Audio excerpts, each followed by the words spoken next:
Hello, everyone. The subject for this month is international finance.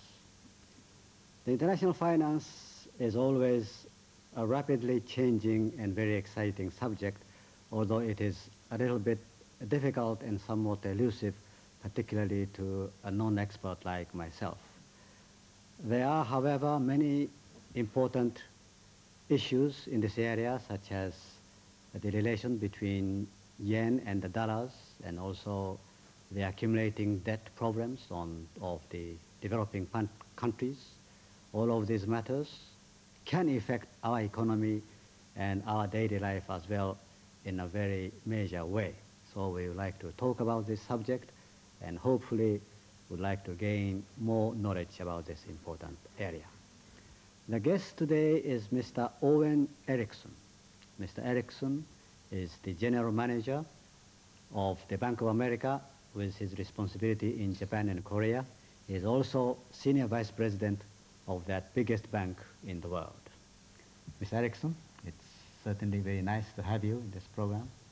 Thank you, Komatsu-san. I'm looking forward to it. How long have you been working now in this country? Well, I just passed my 4th year this month after coming from Paris in 1979. Mm-hmm.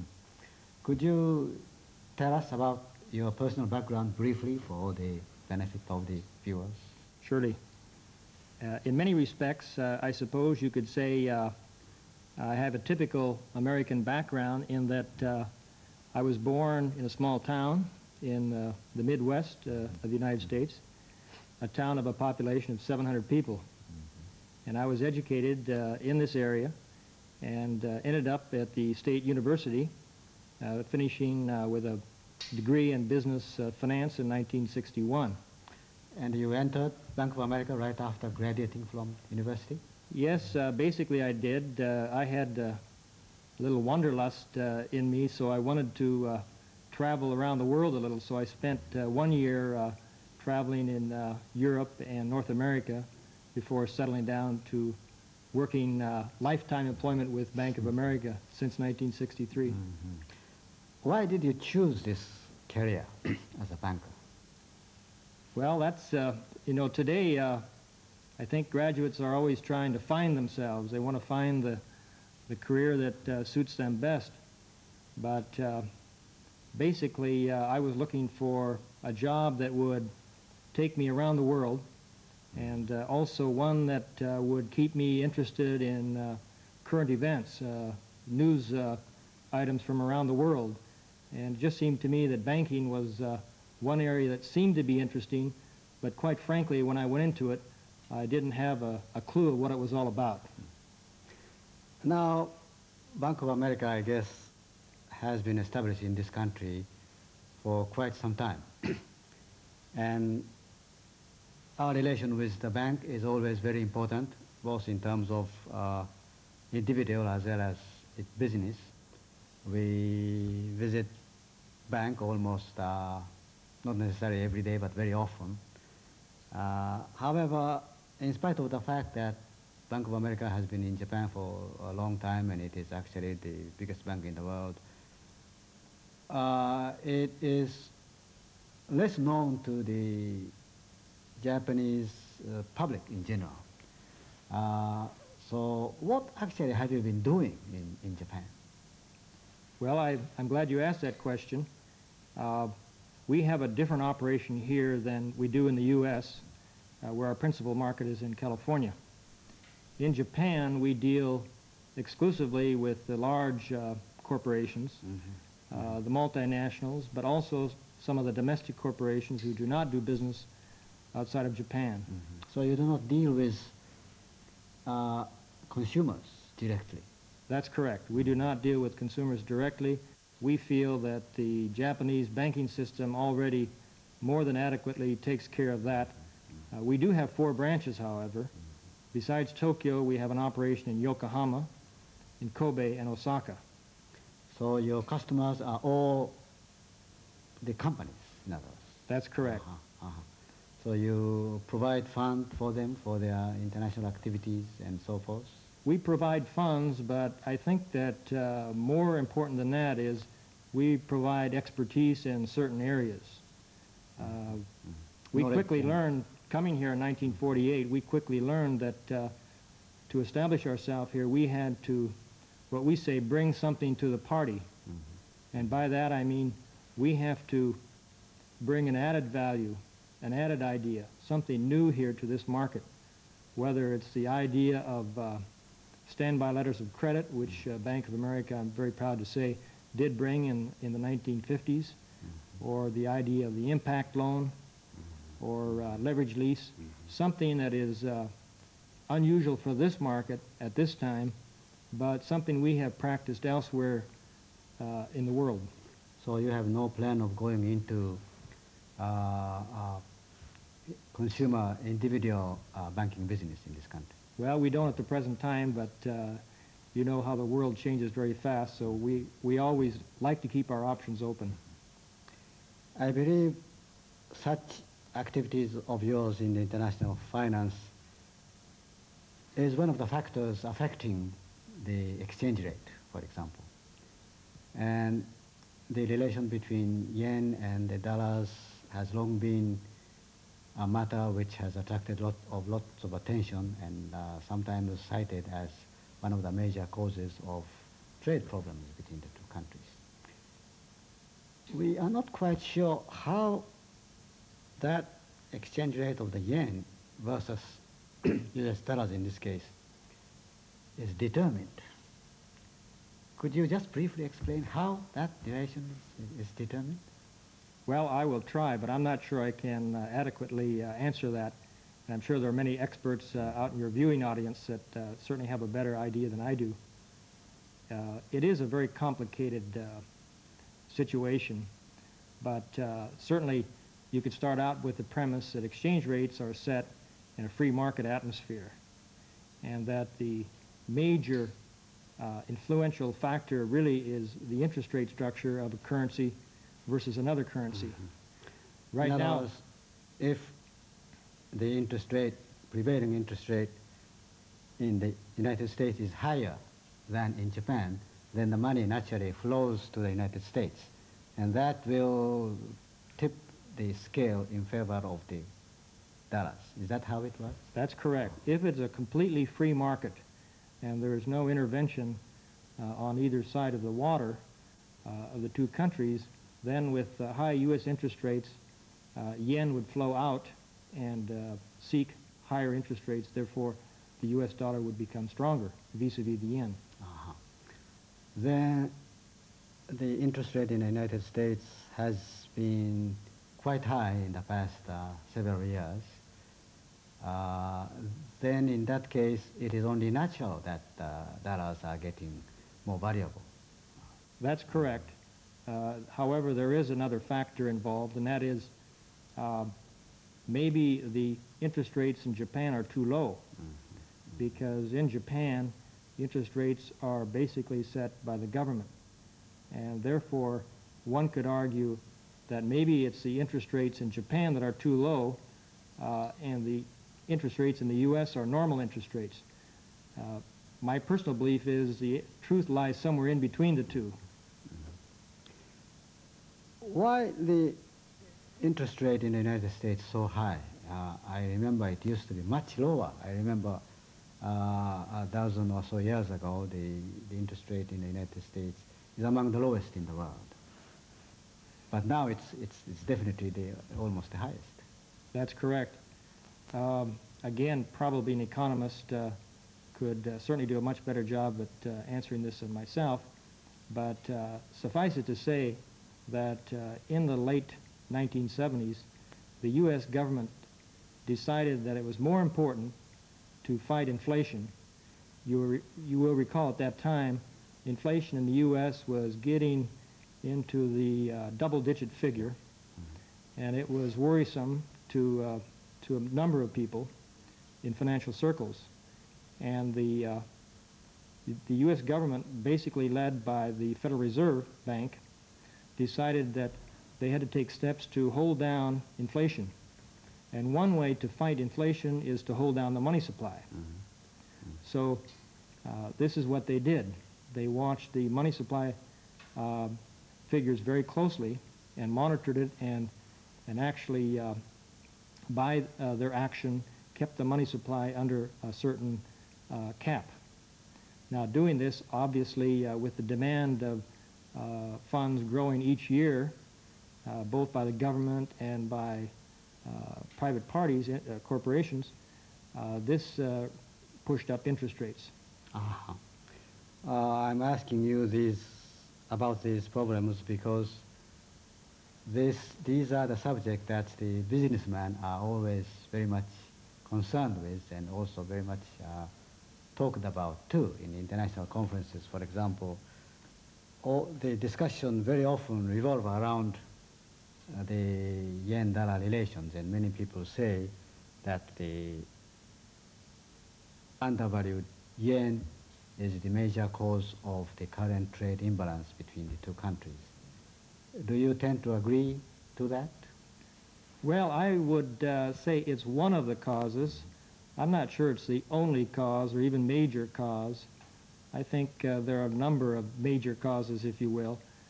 Certainly, one can make a case that U.S. and European industry has not been as innovative, they have not been as productive as the Japanese have been. Take, for instance, the automobile industry.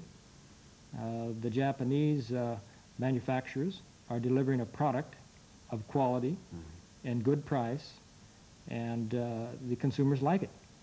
Whereas the Europeans and the Americans are still, I feel, a few years behind that. So no matter what the exchange rate is, the product has to sell. So as the international banker, I believe you have some sense about what would be the appropriate level of exchange rate between dollar and yen. What would you say, personally, would be the appropriate level of exchange rate? Well, that's a difficult one. I think all businessmen have an idea of what they feel would be a good rate for them. It depends upon if you're importing or exporting. But I guess as a banker, I can straddle the two. My own feeling is that if you had an exchange rate of 210 to 220 yen to the dollar, I think that a lot of these problems would self-correct, especially between the U.S. and Japan in the trade area. Now, the Bank of America, the biggest bank in the world with the total asset, I understand, of $122 billion, I guess is very much involved in the international activities. What percent, for example, of your total business is in the field of international finance? Well, the figure we publish annually in our annual report runs around between 30 to 40%. And this is of our total loans outstanding. And our income also tracks that same figure, around 30 to 40%. Some years it's on the low side, some it's on the high side. Is it increasing in the recent years? No, as a matter of fact, it's stabilized, but that has been by basic management decision that we still are primarily an American bank, and we do business around the world, and we are also an international bank. There's no question about that, but we do not want to find ourselves in a position where 80% of our business is offshore and a small portion only in the U.S. So we are trying to strike that balance. I'm not sure if 30% or 40% is the right percent right now, but we're trying to find that correct balance. I see. How about in the profit area? Is the international banking more profitable than domestic activities? Well, it has been more profitable up until a few years ago, but banks, especially the major Japanese banks, have come into the realm of international banking in a big way, have been very competitive, and each year they get better and better with more experience. So we all find ourselves scrambling around for profit, and it becomes more difficult every year, but that's the way the free enterprise system works, so we welcome that, and we take it as a challenge, and it's kind of fun to work in that arena. Mm-hmm. So you always compete with the Japanese banks, particularly in the international financing area. How do you see the Japanese financial market? Some people say, although Japanese economy is at this moment quite internationalized, Japanese financial aspect is yet to be internationalized, relatively speaking. How would you say? Do you think it is now fully liberalized? No, I would not say it's fully liberalized. I would say that the major banks here, of which there are really 15 world-class banks here in Japan, are already internationalized and have very good experience in the international markets. But I'm afraid that they are way ahead of the market here in Japan.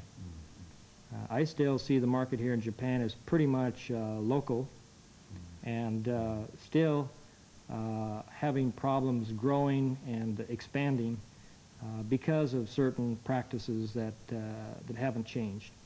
What do you think should be done to make the Japanese money market more international?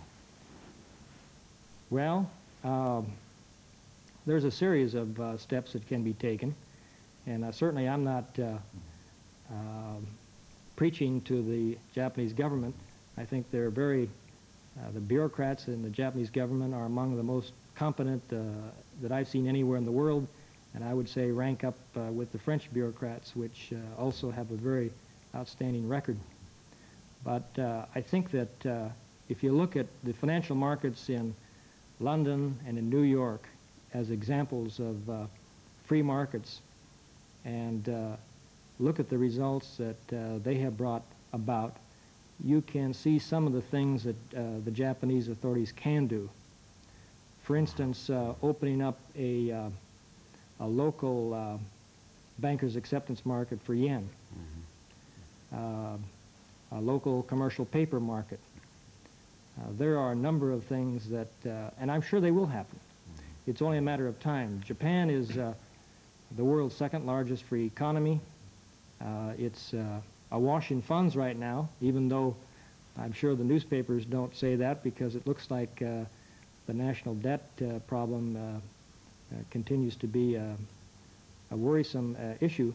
But still, on a macro basis, this country is a net exporter of capital.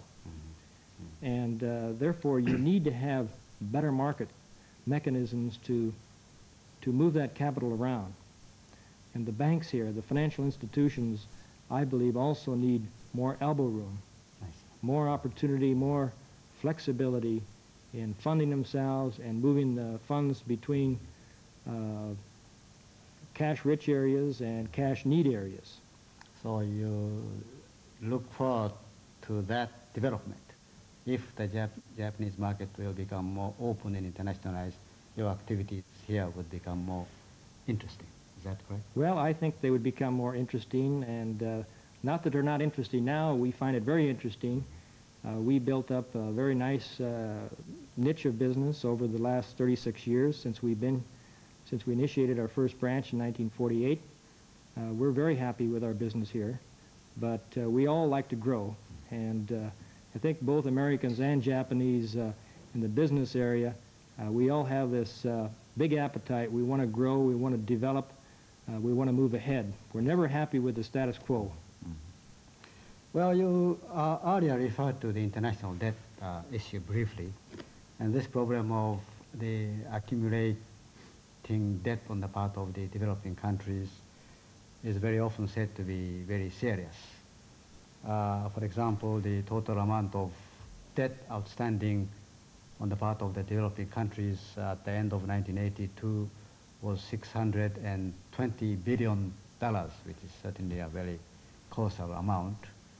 And if some of those countries are not able to repay, default in other words, then that would bring about a very serious repercussion to maybe a bank like yours or the international banking sectors, I understand.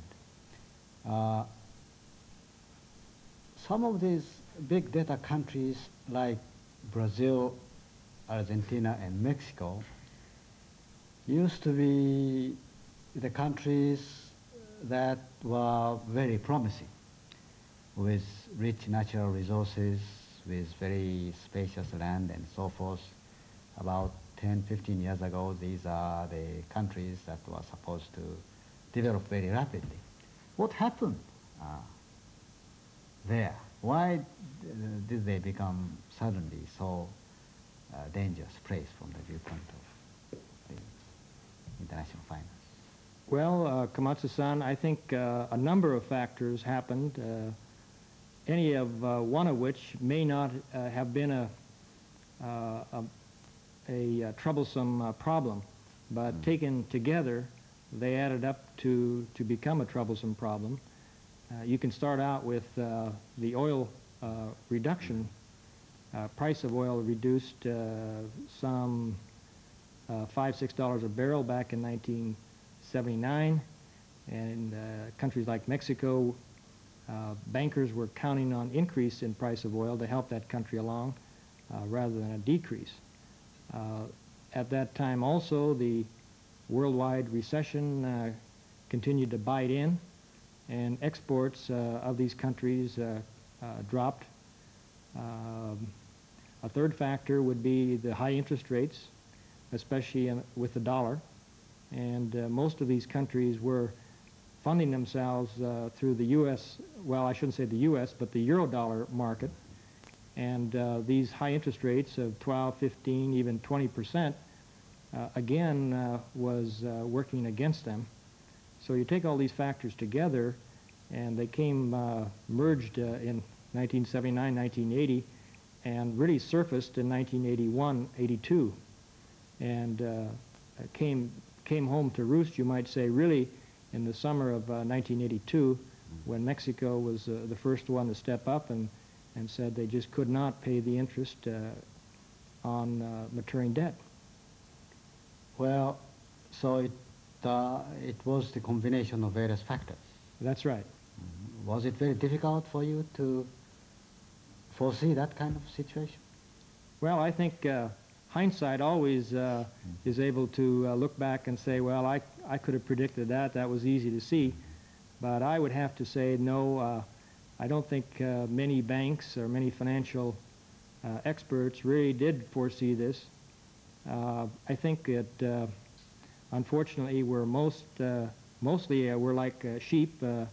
We follow the leader, and if the leader's moving in one direction, we move that way and think that things cannot change. But history proves that conditions do change, and that events unfold generally to surprise people. How much are the private banks involved in this? Is it mostly the private money that's there? The figure you mentioned, $600 billion,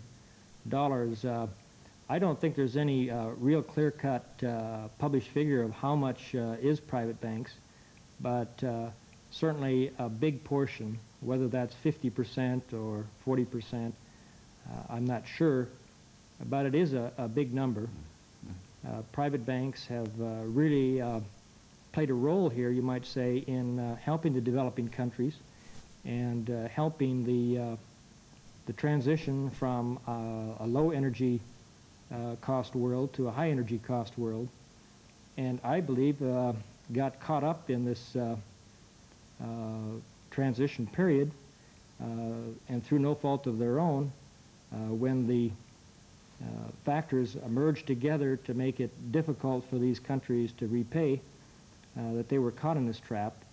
And now it's going to be a workout situation, which I'm frankly optimistic we can handle.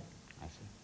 So you think that we more or less are past the worst of the problem? Is that what you mean? Yes, I think we're past the worst. The worst is always the bad news when you first hear it, because you don't know how to cope with the problem. So you are now certain that this will not lead into real serious, the international crisis? Yes, I feel pretty certain that it will not lead into any crisis. I think that there are enough mechanisms such as the IMF, the International Monetary Fund, the World Bank, and the cooperation between central bankers around the world. And I think that is going to play a heavy role in this. Plus the fact that the world economy is picking up and that interest rates have come down and oil prices have pretty much stabilized. So you would continue to lend money to those countries also? Well, I think the question right now is trying to sort out where all these countries stand, trying to work with them and the IMF to put together programs that will move their economies along at a steady pace, holding down inflation and holding down unnecessary expansion, keeping expansion in the high economic return areas, and making sure these economies then start humming and are then in a position to start repaying some of the interest, at least, on these loans. That was very interesting. We are very glad to hear that we are not really in trouble. Thank you, Mr. Erickson. Thank you, Komatsu-san.